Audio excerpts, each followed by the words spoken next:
Well, it's great to have so many of you joining us here today on the Wales at Home Air Show, a real special treat for all the family, straight into your living room. And we're going to keep the action going for many more hours to come. Coming up next, we're going to focus on the Royal Air Force Tutor. And of course, who's the top pilot flying that? Is Flight Lieutenant Neil Ski Owczarkowski. Now, there's quite a handful to start with, but let's say hi to Neil straight away, or Ski. I think, are you happy with that nickname, Ski? Hi George. Yes, I've been called Ski for many years. When I first started playing football, there was 5 Neils in my football team. So I've been Ski since about 5 years old. So no, very happy with that, Neil or Ski.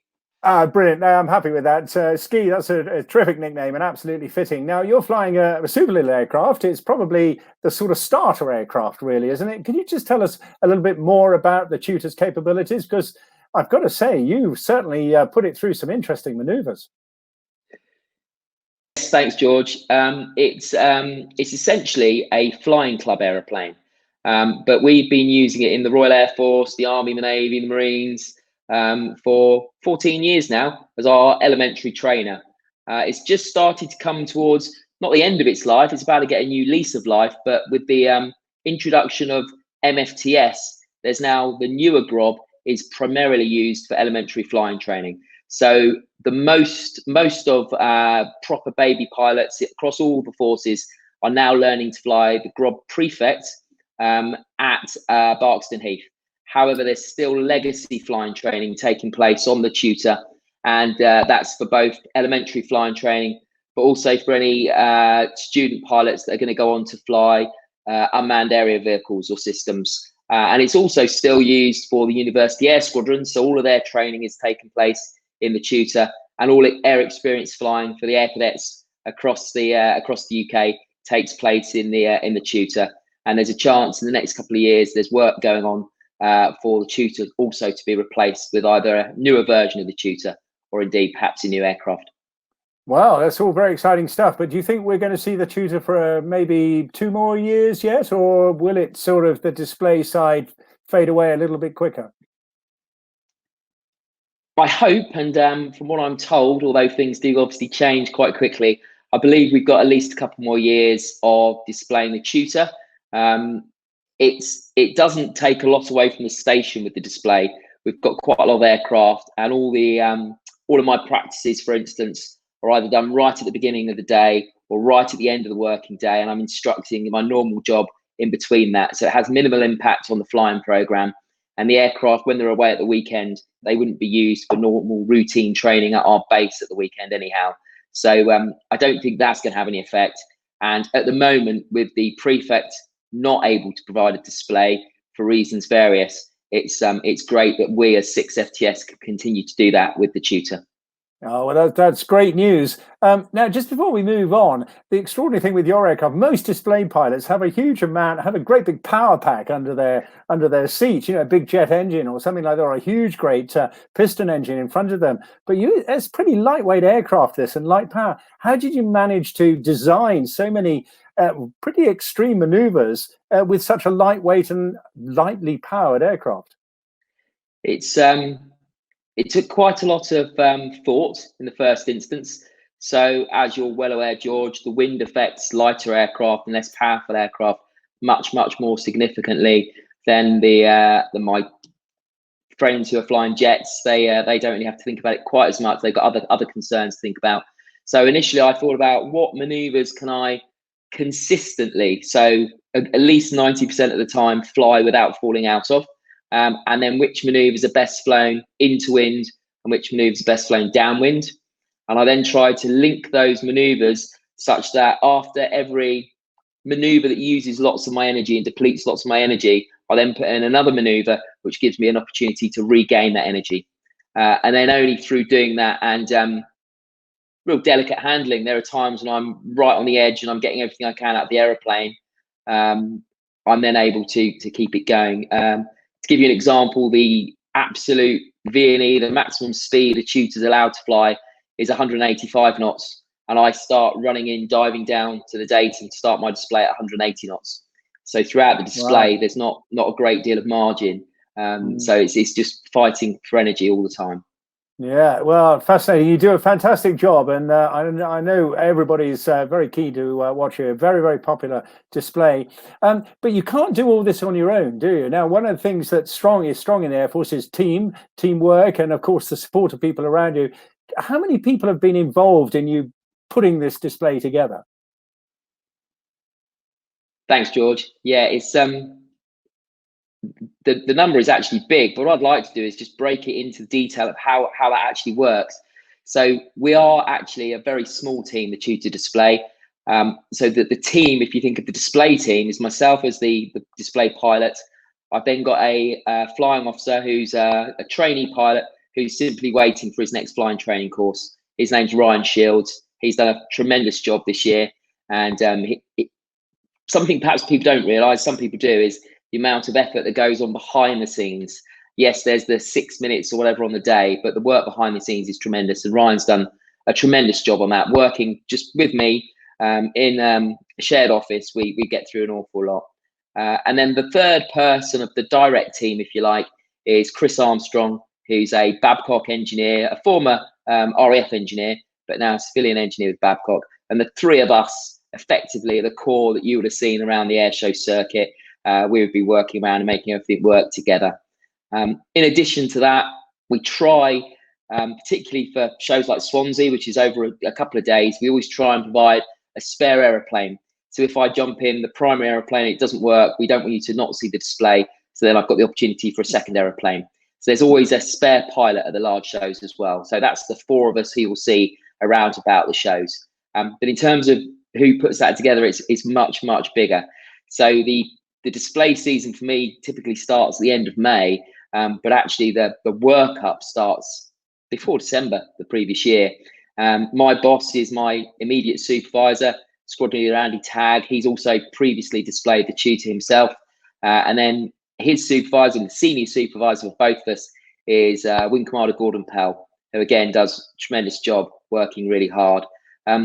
From that direct supervision, clearly it goes all the way up to the AOC, but from station at Wittering, there are air traffickers in for every practice. There is a photographer in filming every practice. There's fire crews on standby. There's medics on standby. Ed Palmer, our media guy, gets involved from the station. The whole of the station supports the tutor display, and it's fantastic, and we get really good feedback from everyone. But I really want to emphasise it's not just me, and it's certainly not just me, Ryan, and Chris. There's a massive team who really, really do go above and beyond to help us all out. Yeah, well, that's great to hear, and it's clearly working very well for you and the tutor, which is great. Now, we're really fortunate. We've got a lot of people putting in questions during the course of this afternoon, and the first question comes from Jordan Thomas from Swansea. Jordan's question is as follows. The tutor gets its name from being the plane that pilots train in. What advice would you give to any child in school who's dreaming of being a pilot with the Royal Air Force? Well, that's a great question. And it wasn't that many years ago, I was that schoolboy. I grew up in Farnborough, where there used to be a big air show. And I decided I wanted to be a pilot in the RAF.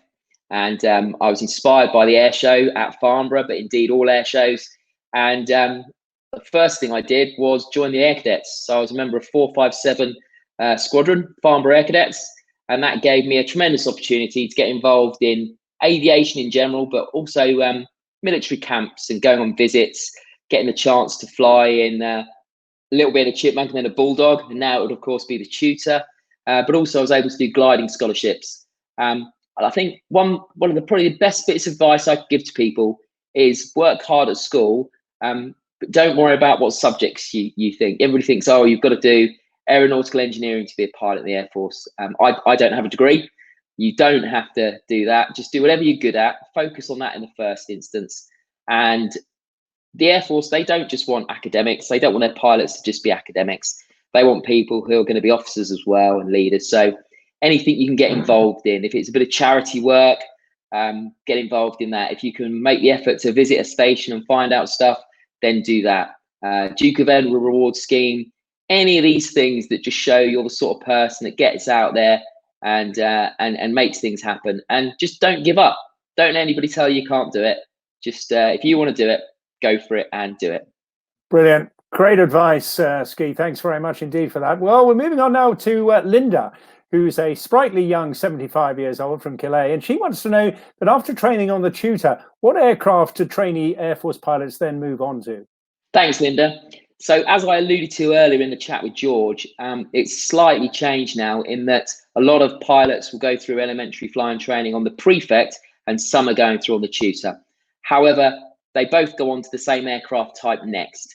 So at the end of their training, all their instructors will get together and they effectively hold a big meeting where they look at all the students who've gone through that particular intake, and they look at the abilities of those students and where they'll be best suited to, and also what aircraft they need people filling. So it could be that guys have done tremendously well one year, they've all been brilliant, might have all made it into the Red Arrows, but there are only helicopter pilot places.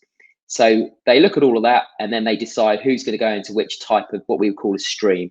So there's the helicopters, which people will go on to, which is now the Juno and Jupiter at RAF Shawbury. We've then got the multi-engine aeroplane, which is at Cranwell, which is the Phenom, which will take people on to A400M or the larger multi-engine types.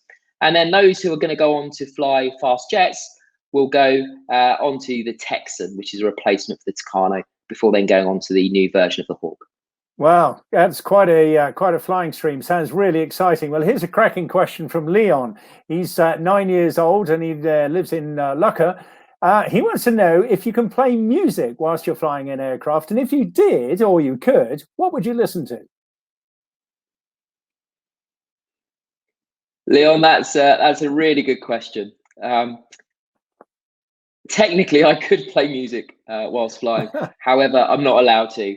And the reason being, it'd be quite distracting, especially while flying quite close to the ground in a display where there's a lot going through my mind. I'm working quite hard. So whilst it would be great to have a bit of up-tempo music, sadly I can't do it. What would I listen to? I'd probably go for something from Green Day, I think, or something with a bit of tempo to it to try and match what I was trying to achieve with the Tutor, I think. Brilliant. Well, Lewis, he lives in Penlan, and he's interested in how high the aircraft flies during the display, but I think probably we ought to know how low you go as well. Lewis, thank you. Another good question. So in the display, when I'm flying a full display, I will actually start at 1,500 feet. And that allows me to do a few things. It allows me to assess the weather, because we've got lots of very strict weather rules, which says whether I'm allowed to do the display or not. But also I can use that height then. We mentioned earlier about the energy and how it's so crucially important for a tutor display. So I'll start at 1,500 feet and then I dive down to 500 feet. And then I'll snap into my maneuver, and I won't go above 1,500 feet then for the rest of the display. In terms of how low I can go, I'm allowed to go at 500 feet upside down. So if I'm doing a slow roll, or I'm just doing an inverted pass, or coming out the bottom of a loop, I'm allowed down to 500 feet.